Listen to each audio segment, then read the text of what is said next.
ఒక్కసారి ఎన్నికలకు ముందు చంద్రబాబు నాయుడు గారు ఏం మాట్లాడారో ఒకసారి మనం చూద్దాం. అందరం కలిసి కాపాడుకుంటామా లేదా అని అడుగుతున్నా. ఇప్పుడు చెప్పండి, కాపాడుకుంటాం కాపాడుకుంటాం, కలిసి పోరాడతాం కలిసి పోరాడతాం, అందరం అవుతాం, సంఘటన శక్తిగా తయారవుతాం. విశాఖపట్నం ఉక్కు అనేది మన ఆత్మ. విశాఖ ఉక్కు, విశాఖ ఉక్కు, ఎంతో మంది ప్రాణత్యాగాలు. విశాఖపట్నం ఉక్కు అందరం కలిసి కాపాడుకుంటాం.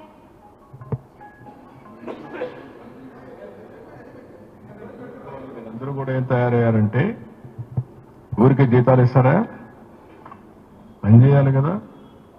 ప్రతి ఒక్కసారి కేంద్రం రాష్ట్రం డబ్బులు ఇస్తుందా?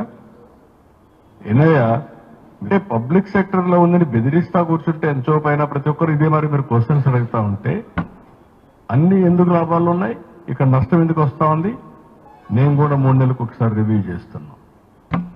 మీరు కూడా గుర్తుపెట్టుకోవాలి, పని చేయాలి. పని చేయకపోతే ఎన్నిసార్లు గవర్నమెంట్ ఎక్కడైనా డబ్బులు తెచ్చిస్తామంటే ఇది ట్యాక్స్ పేయర్స్ మనీ కదా. ఇది ఎఫిషియన్సీ ఉండాల్సిన పని లేదా? ఆంధ్రుల హక్కు విశాఖ ఉక్కు. మనం పని చేయకుండా దాన్ని వైట్ ఎలిఫెంట్ మారి పెట్టుకుని కూర్చుంటారు ఇంట్లో. పని చేయించాలి, మనం కూడా పని చేయాలి, కష్టపడక్కర్లేదు. దాన్ని సిస్టమేటిక్గా రన్ చేసి ప్రొఫెషనల్గా రన్ చేస్తే అది వైబుల్ అవుతుంది ఆటోమేటిక్. ఎవరు చెప్పారా?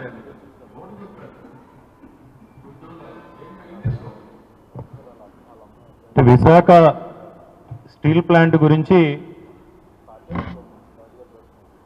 జర్నలిస్టు సోదరులు ప్రశ్న వేస్తే మీరు వాళ్ళు అడిగింది ఏంటి? స్టీల్ ప్లాంట్ విషయంలో ఎన్నికలకు ముందు మీరు ఏం మాట ఇచ్చారు, ఈరోజు మీరు ఏం మాట్లాడుతున్నారు స్టీల్ ప్లాంట్ విషయంలో మీ స్టాండ్ అని అడిగితే పత్రికా సోదరుల్ని మీడియా మిత్రుల్ని మీకు బుద్ధి ఉండాలని మాట్లాడుతున్నారు ఈ పెద్ద మనిషి.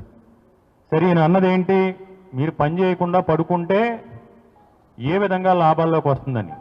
అంటే స్టీల్ ప్లాంట్ ఈ 14 నెలల క్రితంలో, ఈ 15 నెలల్లోనే స్టీల్ ప్లాంట్ రన్ అవుతుందా? గత 30-40 సంవత్సరాలుగా స్టీల్ ప్లాంట్ రన్ అవుతుందా? ఎన్నికలకు ముందు అంటే మీరు ప్రభుత్వం అధికారంలోకి వచ్చిన తర్వాత స్టీల్ ప్లాంట్ కార్మికులను పనిచేయకుండా మీరు చేశారా? మీరు ఏ విధంగా అయితే ప్రజలు ఇచ్చిన అధికారాన్ని దుర్వినియోగపరిచి రాష్ట్రాన్ని పరిపాలించడంలో విఫలం చెంది ముద్దు నిద్ర పోతా ఉన్నారో, వ్యవస్థలన్నీ గాలి కొద్దీ శాంతి భద్రతలు కావచ్చు, అభివృద్ధి కావచ్చు, సంక్షేమం కావచ్చు, ఈ వ్యవస్థలన్నింటినీ ఏ విధంగా నిర్వీర్యం చేశారో అలాగే స్టీల్ ప్లాంట్ కార్మికులను పనిచేయకుండా మీరు అడ్డుకున్నారా?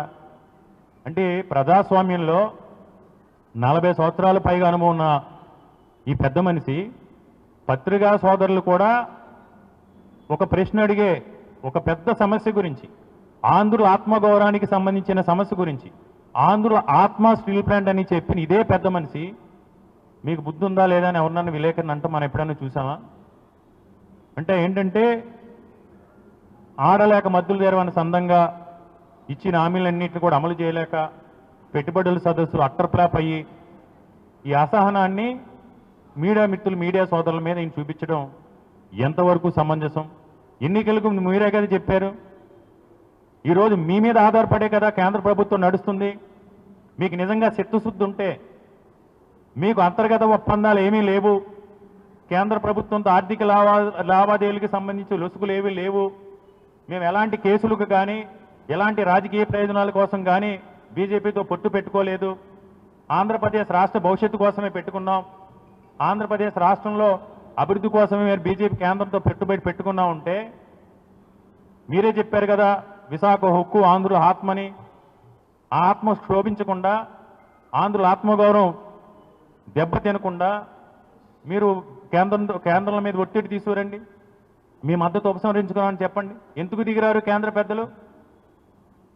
అవన్నీ మరిచి సమస్యను పక్కదోవ పట్టించడం కోసం మీరు చాలా దుర్మార్గంగా అహంకారంతో, అధికారం ఉంది కదా అని అహంకారంతో మీ స్థాయిని కూడా మరిచి ఈరోజు స్టీల్ ప్లాంట్ కార్మికులపైన అబాండాలు వేయటాన్ని వైఎస్ఆర్ కాంగ్రెస్ పార్టీ తరఫున తీవ్రంగా ఖండిస్తున్నాం.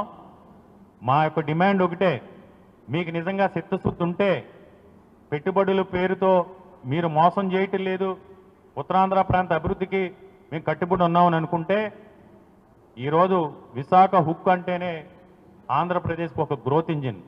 విశాఖ ఉక్కు ఫ్యాక్టరీ ఈ ప్రాంతానికి వచ్చిన తర్వాత యాన్సిలరీ యూనిట్స్ కావచ్చు, ప్రత్యక్షంగా పరోక్షంగా లక్షలాది కుటుంబాలు ఈరోజు విశాఖ స్టీల్ ప్లాంట్ మీద ఆధారపడి బతుకుతున్నాయి. స్టీల్ ప్లాంట్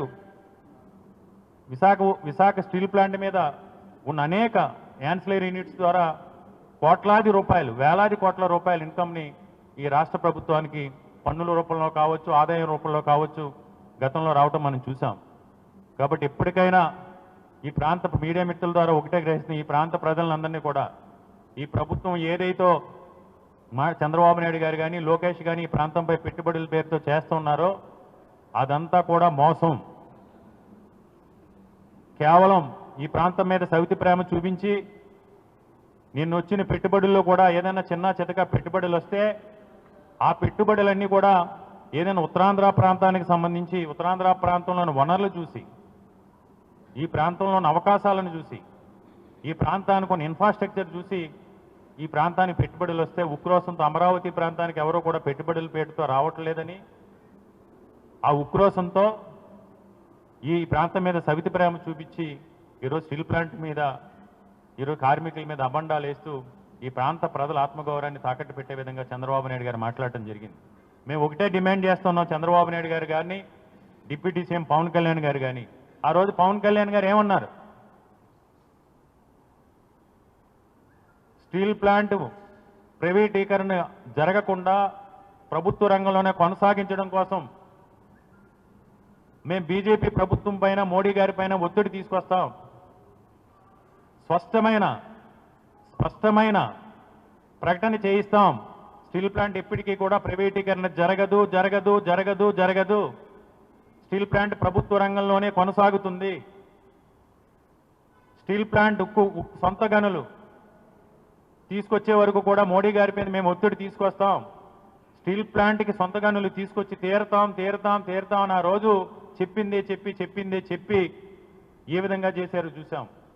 ఆ యువగలం పేరుతో లోకేష్ ఆ రోజు చేసిన పాదయాత్రలో ఆ రోజు స్టీల్ ప్లాంట్ దగ్గర ఆ యువగలానికి సంబంధించిన స్టీల్ ప్లాంట్ పాదయాత్రలో కలిసినప్పుడు ఆ రోజు లోకేష్ ఈరోజు నేనే ఈ రాష్ట్రానికి బ్రాండ్ అంబాసిడరు, ఈ రాష్ట్రానికి భవిష్యత్తు నేనే, ఈ రాష్ట్రాన్ని తీర్చిదిద్దేది నేనే అతను చెప్పుకుంటారు, చంద్రబాబు నాయుడు గారు చెప్పుకుంటారు. మరి లోకేష్ ఒక్క రోజైనా ఈ స్టీల్ ప్లాంట్ గురించి స్పందించారా? ఇన్ని లక్షలాది కుటుంబాలు రోడ్డున పడే పరిస్థితులు ఉత్తరాంధ్ర ప్రాంతంలో ఉంటే కనీసం దీని మీద ఈ రోజు వరకు కూడా గత 15 నెలలుగా స్పందించిన సందర్భం లేదు. ఈరోజు ఏదైతే ఎన్నికలకు ముందు మీరు ఏదైతే మాట్లాడారో స్టీల్ ప్లాంట్కి సంబంధించి పవన్ కళ్యాణ్ గారు కానీ, ముఖ్యమంత్రి చంద్రబాబు నాయుడు గారు కానీ స్టీల్ ప్లాంట్కి సొంత గనులకు సంబంధించి, కాంట్రాక్ట్ లేబర్ సంబంధించి ఇప్పటికీ కూడా భూములు కోల్పోయి వారికి ఇంకా ఉద్యోగాలు కల్పిస్తామని స్టీల్ ప్లాంట్ ప్రైవేటీకరణ నిర్ణయాన్ని మేము ఆపుకుంటామని చెప్పారో మాకు డిమాండ్ ఒకటే. కార్మిక సంఘాలు ఏదైతే ప్రధానమైన డిమాండ్లు ఉన్నాయో ఆ డిమాండ్లన్నింటినీ కూడా నెరవేరుస్తూ స్టీల్ ప్లాంట్ ప్రైవేటీకరణ నిర్ణయాన్ని నిన్న మీరు మాట్లాడిన తీరుకి స్టీల్ ప్లాంట్ కార్మికులకి తక్షణం క్షమాపణ చెప్పి స్టీల్ ప్లాంట్ ప్రైవేటీకరణకు వ్యతిరేకంగా మీరు తీర్మానం చేసి ప్రకటన చేయాలని డిమాండ్ చేస్తున్నాం. ఏదైతే 32 విభాగాలకు సంబంధించి మీరు ఖండాలుగా విభజించి ప్రైవేటీకరణ చేశారో ఆ 32 విభాగాలకు సంబంధించి కూడా తక్షణం గత ప్రభుత్వం వైఎస్ఆర్ కాంగ్రెస్ పార్టీ రాష్ట్రంలో అధికారంలో ఉన్నప్పుడు ఏ విధంగా అయితే స్టీల్ ప్లాంట్ ఆధ్వర్యంలోనే కొనసాగినాయో ఆ 32 విభాగాలకు మీరు ఏదైతే టెండర్లు పిలిచారో వాటన్నిటినీ కూడా క్యాన్సిల్ చేసి వాటిని కూడా స్టీల్ ప్లాంట్ ఆధ్వర్యంలోనే జరగాలని, ముఖ్యంగా ప్లాంట్ స్వయం సమృద్ధి సాధించాలంటే సొంత గనులు ఉంటేనే స్వయం సమృద్ధి సాధిస్తుంది. ఇంకో మాట చెప్పారు ఈ పెద్ద మనిషి నిన్న. ఇప్పుడు ఇంకా మొదలు కాని మెట్టలకు సంబంధించి పెట్టుబడులు మేము వ్యతిరేకం కాదు, పెట్టుబడులు రావాలి. నేనే సెంటర్లో ఇన్ఫ్లుయెన్స్ చేశాను, నేనే పెద్దరికం వహించాను. నా చొరవతోనే ఈరోజు మెట్టలకి ఆల్రెడీ సొంత గనులు కూడా కేటాయించడం జరిగింది. ఎంత సిగ్గుసేటండి! అసలు మీరేం మాట్లాడుతున్నారో మీకు తెలుస్తుందా? అదే మీటింగ్లో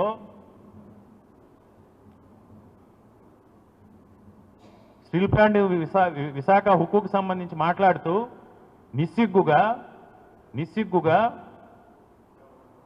ఆ మిత్తల్ కంపెనీకి నేనే సొంత గనులు కేటాయించాను, నేనే ఇన్ఫ్లుయెన్స్ చేశానని చెప్పుకుంటా ఉన్నాను.